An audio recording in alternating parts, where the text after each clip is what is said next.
My name's Caroline Levitt. Let me just move on my slide for a second, and there you go, that's who I am. I'm Caroline Levitt, and I lecture at the Courtauld. I lecture in late 19th, early 20th century French art, mostly, and some other stuff besides. And I coordinate the graduate diploma programme there. So that's what I'm going to be speaking to you about today. Just a note on how this is going to work. It's in a webinar format, which, as I've said, means that you can see me, but I can't see you. So if you have any questions at all, please feel free to put those into the chat. And after I've given you a little bit of a presentation about the graduate diploma programme at the Courtauld, we will turn to a question and answer session, and I will attend to some of those questions. And I think Sadia is on hand in the background to help if I seem to have missed anything. So let's hope that this works well. So please just feel free to list anything in there that you'd like me to answer a bit later. You might want to hold off for a moment, because it might be that I will answer those questions as we're going along. So you might want to see what I tell you first, and then let me know if I've missed anything that you would like to hear about. Okay, so I'm going to tell you about the graduate diploma programme at the Courtauld, and I'm going to start by giving you a little bit of an overview of what the programme entails. Presumably the fact that you're all here means that you know something about this. It is a programme that is usually taken by people who have done an undergraduate degree in something else. It might be that you did an undergraduate degree very recently in a subject that seems some way unrelated to art history, or maybe even slightly related to it. Or it might be that you did an undergraduate degree a long time ago. And both of those scenarios are very common. And then people come to the Courtauld, it's about a 9-month course, really. We don't run courses that are 12 months very much. It's a 9-month course, so 1 academic year, studying art history and sort of becoming an art historian. So it's a good opportunity to either change track, to do something different, to take some time out, to do something different. We'll come on a little bit to the ways in which people have used the graduate diploma in the history of art. But essentially, it's a course that is intended to introduce you to some key aspects of art history. As such, it is a course that fosters breadth, really. It does go into depth in certain subjects, and I'm going to talk you through how the courses function.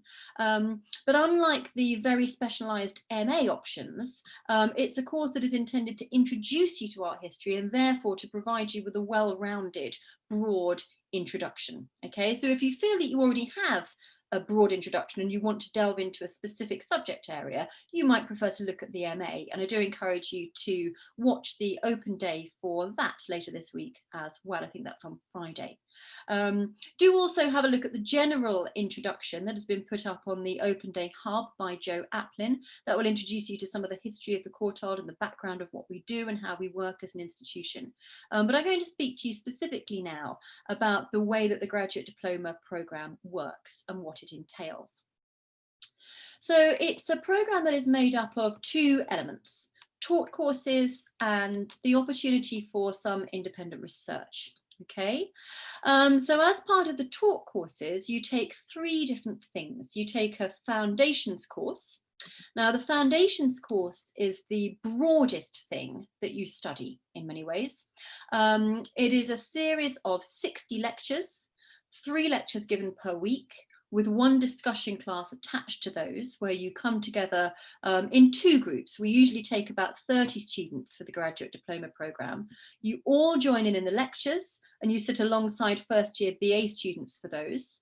And then you have a discussion class, which is facilitated for you, and we would split the year group into 2 usually, so there would be 15 graduate diploma students in each discussion group to discuss those lectures. And for that course, you are assessed by 2 2,500 word essays, and I've put there that those are usually due at the end of the 2 terms, December and March. Also in the autumn and spring terms, you take a second course. You take what's known as a constellations course. I think the notion of that title somewhere along the line was that it is made up of lectures and seminars that kind of orbit around each other and are interrelated. You can tell me maybe if you come and do the diploma at the end of it why you think they're called constellations courses.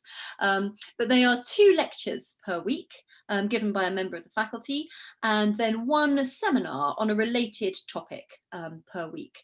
And the seminar again is a form of small group teaching, usually about 10 students in a class for that.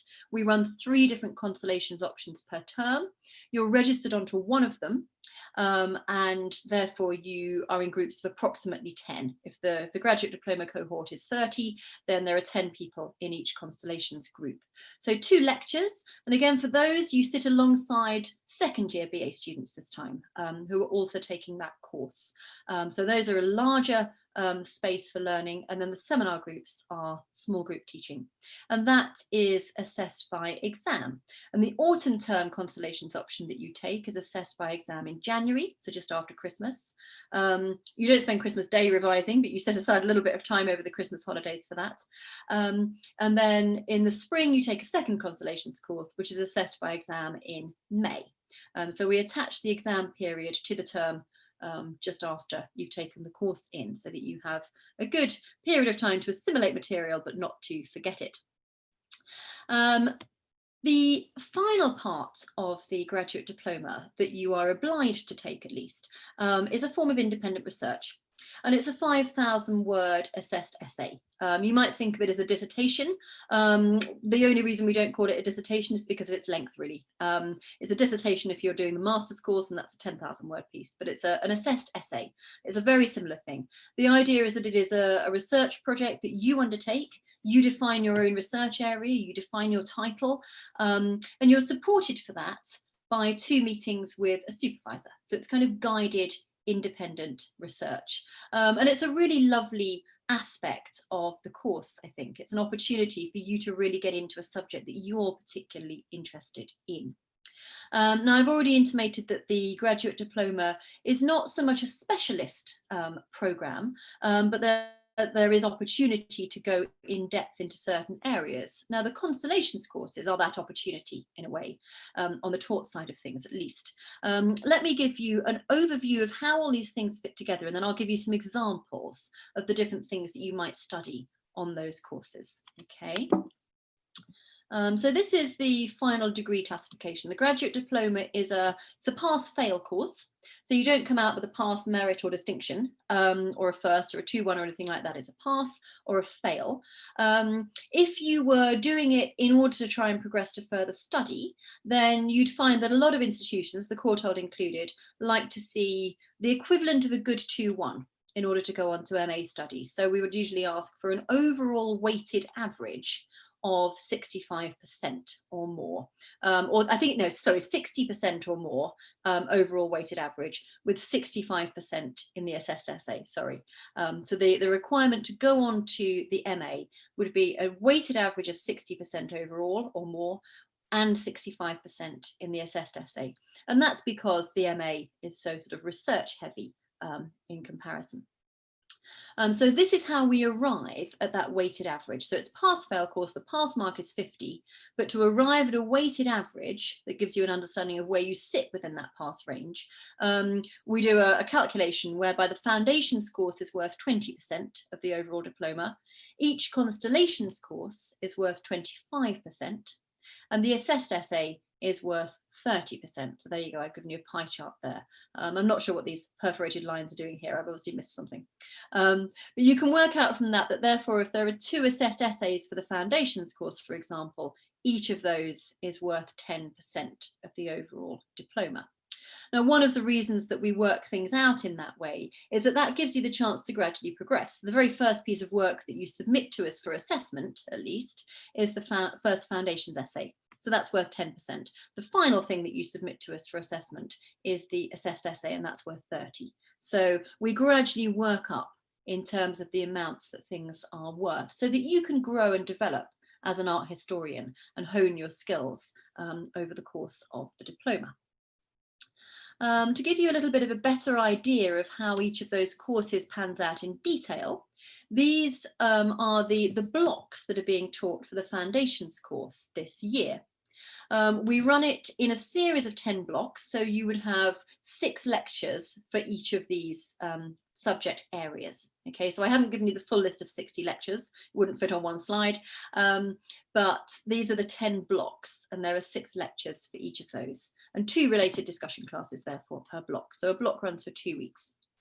So this year we have a block running on classical and Byzantine art, the Middle Ages, the Renaissance in Northern Europe, circa 1380 to 1520, the Renaissance in Italy and beyond, the arts of Islam, Istanbul, Isfahan and Delhi, the arts of early modern Europe, physical histories of works of art, and that involves some input from the conservation department, for example, so it's sort of team taught, that block. Art, industry and politics in the late 19th to mid 20th centuries, from modernism to postmodernism and the global, 1900 to 89, and media, activism and identity in the globalized art world. And the 2 images on the right-hand side of this slide are taken from the 2 opposite ends of that course. So you can see that it's running chronologically, but it's not what we would call a survey course. We don't make an attempt to cover every aspect of the history of art in our foundation course in a year. We don't believe that that's possible. We don't believe that it's desirable. What we do at the Courtauld is something that we call research-led teaching. And what that means is that our teaching is being led by the research interests and expertise of the faculty members who are teaching it. So because of the particular faculty members who are teaching on the Foundations course this year, those are the subjects that we have. It might be that in a different year you would have a 20th century architecture block, depending on who was teaching, or you might only get one of those Renaissance blocks. It very much depends from year to year who is teaching on that course as to exactly what the subject matter is. So I'm showing you this to give you some guidance really as to the things that you might cover, and certainly as to how much breadth you can expect to cover. The constellations courses come with a little bit more depth attached to them in a way. They are something that you spend more time on perhaps than foundations. So foundations, you have those 3 lectures a week and a discussion class, and you write 1 essay per term. Constellations will take up probably significantly more, I think, of your time in many ways. I've said that we run 3 constellations per term, and you are enrolled on one of the 3 options that is running in each term. Although you may audit lectures from the other courses if you want to, and if you can find time to do that. You can't audit seminars for the other courses, but you can audit the lectures. The seminars, we try to retain that small group atmosphere so that we can foster interesting intellectual debate, rather than allowing those to become big and unwieldy by having everybody attending. So you can attend extra lectures, but not extra seminars. So the course that you were enrolled on, you will attend 2 lectures and 1 seminar per week. You'll be assessed ultimately by exam, but you will be expected to do some work during the term as well. So it may be that you would write 2 essays, usually about 2,500 words.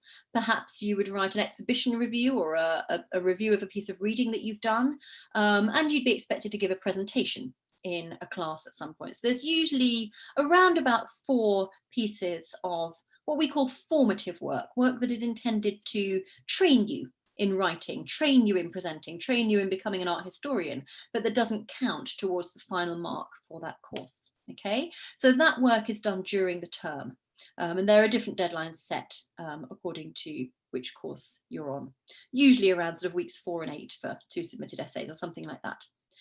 So these are some examples of constellations courses that have run this year and previous years. These are not all running this year. We have 6 running this year, 3 in the autumn and 3 in the spring. But these are some of the subjects that have been covered. Things like from Shiraz to Beijing, Persian arts in the global 15th century, art and identities in medieval Spain. Skipping forward a little bit, competing ventures, contested visions, constructing European empires in the early modern world, or the city and the country, painting in France, 1871 to 1914. So you can see from that list there, they're specific focused subject areas. They might be focused geographically, they might be focused by medium, they might be focused by time period, but they're a lot more, they're an opportunity for in-depth study really.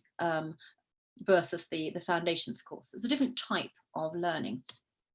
Now, we invite you to express a preference as to which courses you wish to take.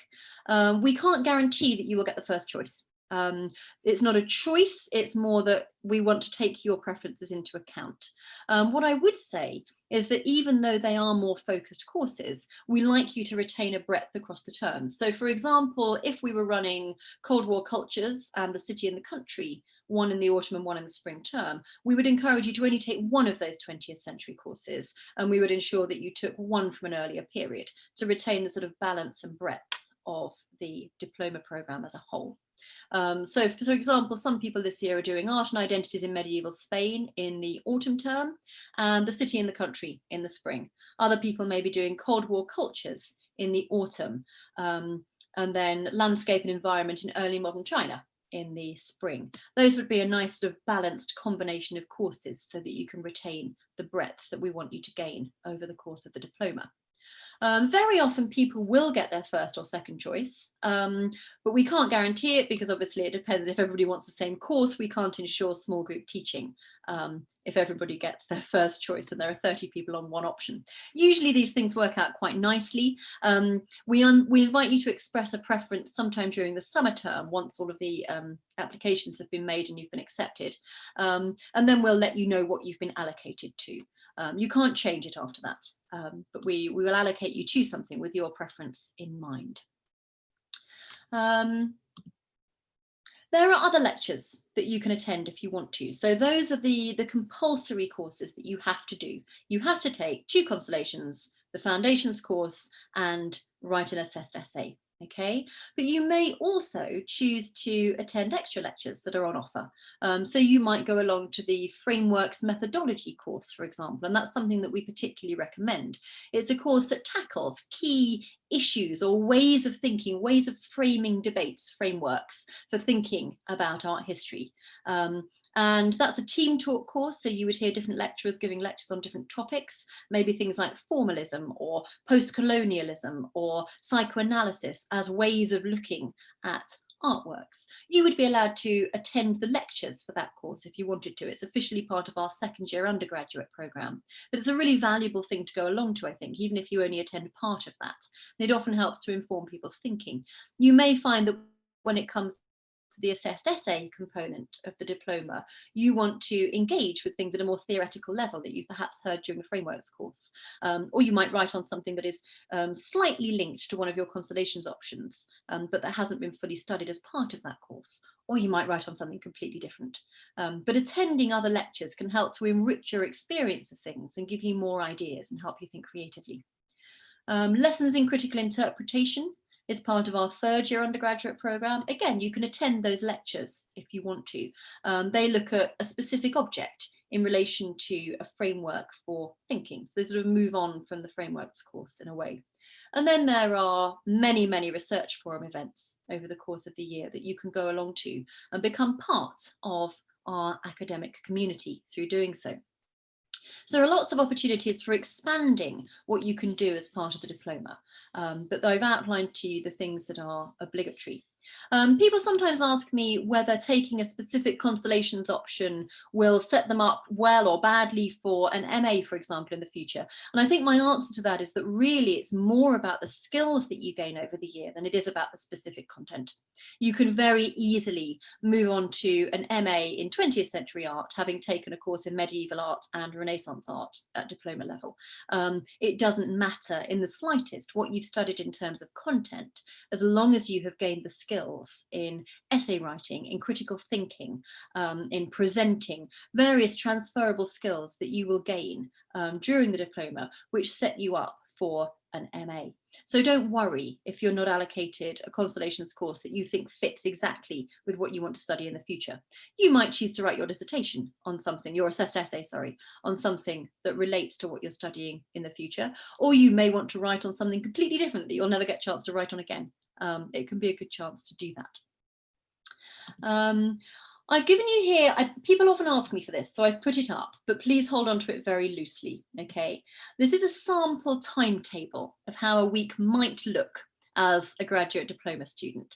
I'm putting it up really to show you that it is a full-time course, that you need to be able to commit to it. Now, don't be too terrified of it. Let me talk you through this a little bit. This is actually the timetable for last year. This year's timetable looks quite different from this because of the way in which we have had to do everything online whilst allowing for the possibility of hybrid teaching if we get back in the classroom at all. So I don't know what next year's timetable will look like. I know what it will contain, but I don't know exactly what time of which day you will be expected to be in a lecture. Okay, so please hold on to this loosely, lightly, and don't plan any arrangements around it. But this is roughly what a timetable will contain.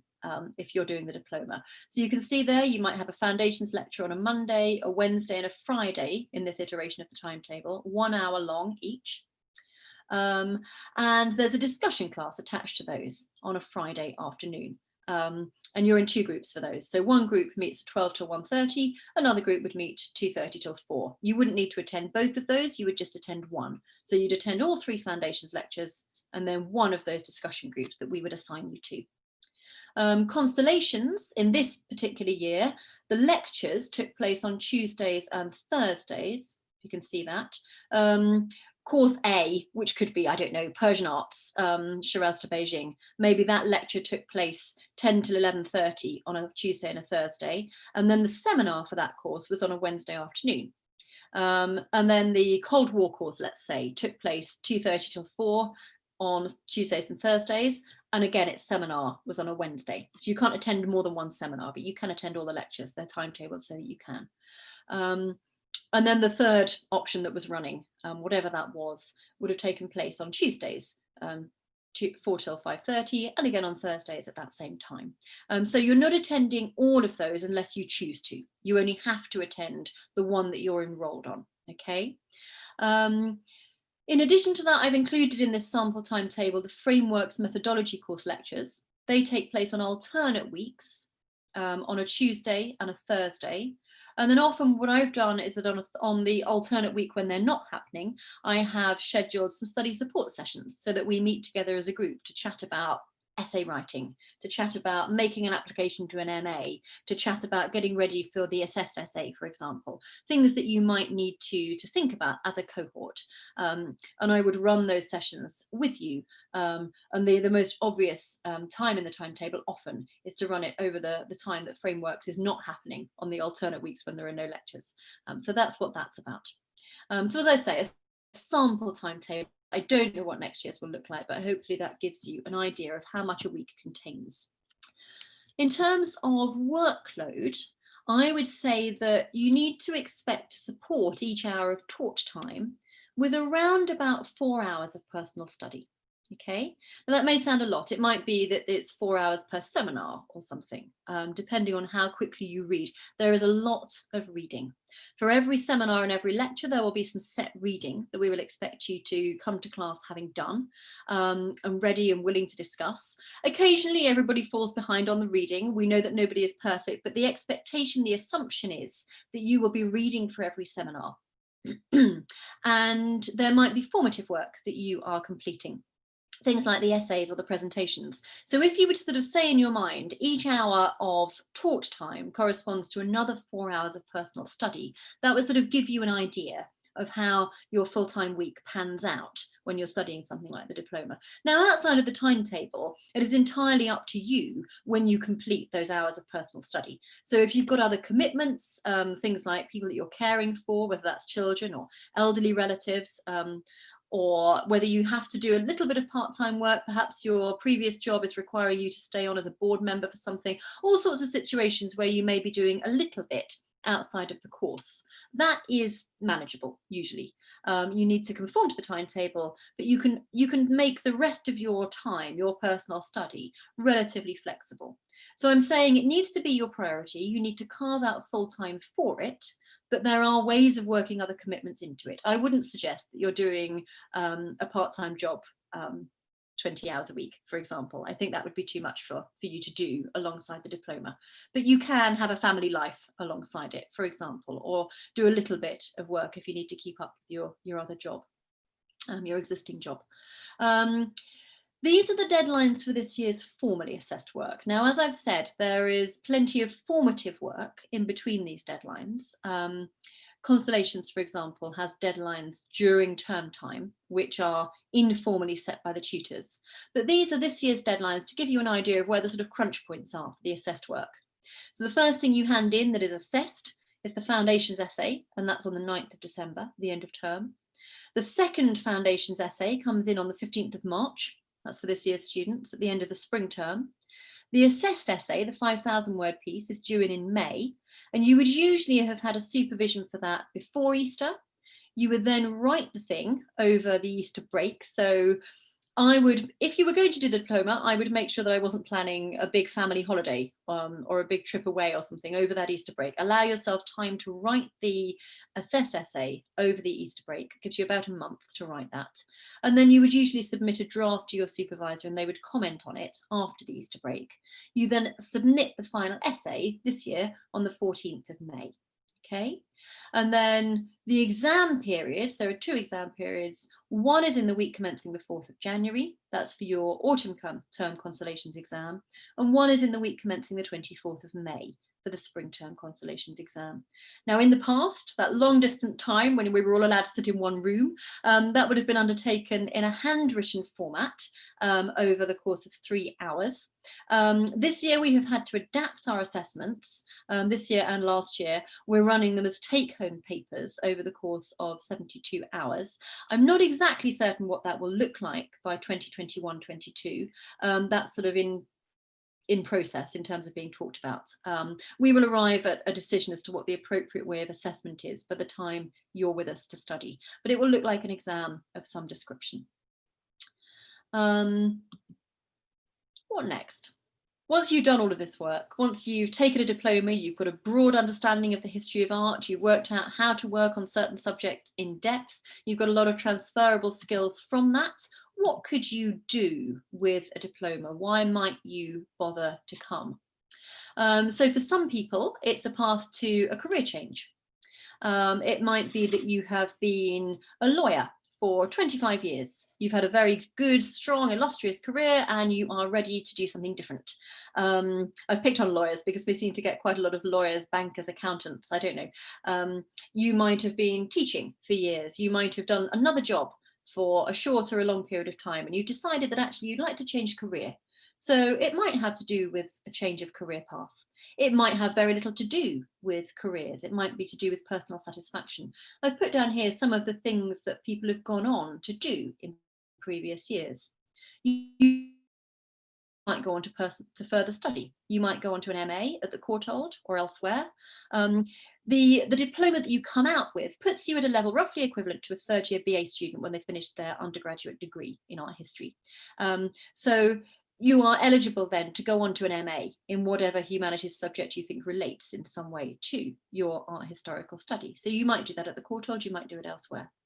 Some people then, after doing an MA, go on to undertake PhDs or even go into academic teaching and research. So it could be an opportunity to move into academia if you want it to be. Some people go into jobs in the art world, dealership, auction houses, curating, arts journalism, editing, gallery education. All of those things are open to you as a result of doing the diploma, possibly with some further study, possibly straight out of the diploma, depending on the job market at the time. You might just think, actually, I'm taking a year out of my job. It might function a bit like a sabbatical for you. You might return to your existing job with a new skill set or a new set of knowledge or a new enthusiasm for something. Perhaps there's an element of your work at the moment that you think would benefit from a better understanding of art history. I've known people come who are working in private gallery situations who would like to understand art history better and then go back to that. For example, or all sorts of other things. I had a garden designer once who had a garden design business, wanted a better understanding of where design principles and ideas and histories and contexts come from. They came and did a diploma and then they went back into garden design with a different skill set and set of knowledge. Really interesting thing to do, I think, and really valuable. All sorts of things you could do.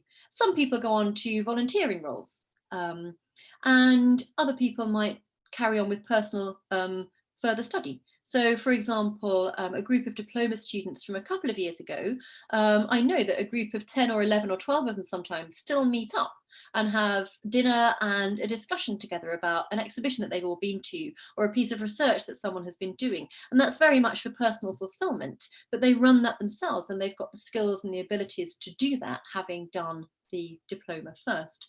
So there are a range of reasons why you might do this, some more personal than others and some more career focused, I think.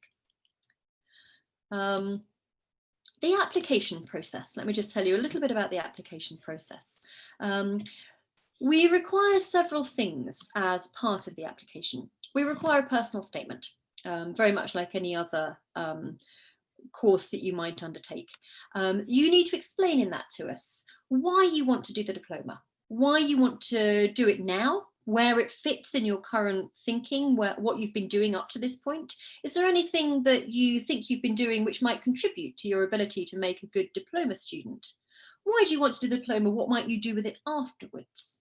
Tell us a little bit about yourself. What are you bringing to your study of the history of art? Where do you see it taking you? Where do your enthusiasms lie? What have you been reading lately?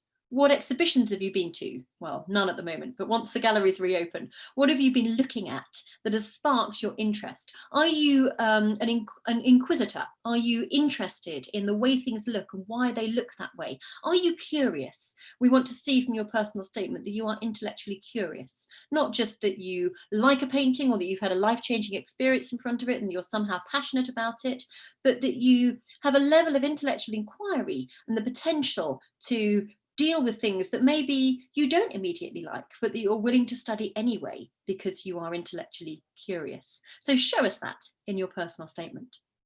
You provide a written sample, and that's usually around about 3,000 words. You could use an undergraduate essay, for example, if you've got one from a previous degree that you've been working on recently. So if you're just finishing at university at undergraduate level, or you have done in the last couple of years, you could send us an example of an essay that you've written.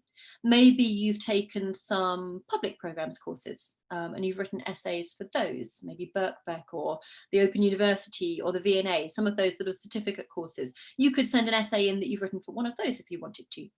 You could send in something that seems relatively unrelated to art history in many ways. I've read essays on all sorts of subjects, as long as they're showing us the potential for critical thinking, structuring your work, a proficient level of English such that you can cope with the strictures of the course. Please don't send us a translation that someone else has done for you. We want to see your English. We want to see how you write. And I'm looking for potential. I'm not looking for you to be a perfect art historian. If you were already a perfect art historian, then you wouldn't want to do the graduate diploma. I'm not sure there's such a thing as a perfect art historian anyway. But if you were already an art historian, you wouldn't be wanting to do the diploma. So I'm looking for potential. If you've got nothing already that you think you would automatically choose to submit, you may want to go to a gallery once you're allowed to, look through a book, choose a couple of pictures that you find intriguing for some reason, and do a comparison between them. Perhaps you could look at two paintings that hang side by side somewhere, or you could look at something that you've been reading and you could write a fresh piece which explains your interest in those, raises some questions, makes an attempt at answering them, perhaps shows that you've done some reading around those, add some footnotes in. Show us that you're curious, that you've been reading, and that you have the potential to ask questions and to search for the answers. Okay, that's what we want to see. You submit a CV, you submit 2 references. If you have been working for a long time, those will probably both be professional references, and that is fine. If you've recently been studying, I would assume that one of them would probably be a recent lecturer or tutor in some capacity. Maybe both of them would be. It doesn't matter too much which those are.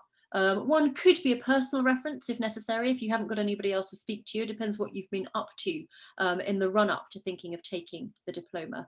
But 2 references, and it is very useful to be able to see those before we can properly go through with your application. So do make sure that your references are prepared and that you can submit those well, not with your application. The system will prompt your referees to write for you once you've submitted your application.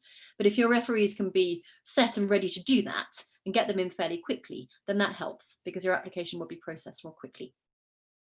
You'll be asked to provide a transcript of your qualifications to date, however long ago they are. We might have a transcript from the 1970s or earlier. It doesn't matter when those were. Just send us a transcript of your qualifications. And you might be asked to provide evidence of English language proficiency. We might ask you to take what we call an IELTS test. For example, if you haven't studied in the UK before or your native language is not English, just to show us that you can cope with the reading and writing requirements of the diploma course. I know that my colleagues in student services and admissions will be able to answer questions about some of those things a little bit more as well. I've tried to give you quite a lot of information there, and I think that what I will probably do now is to stop talking and to attend to some of the questions that I can see starting to appear in the chat, because there may be things that I've missed that I haven't answered yet. But I've given you a slide here that just gives you my email address at the bottom there and the contact email address for the admissions team. And it's probably likely to be Taka who responds to you on that. It may be somebody called Alex Hawkins.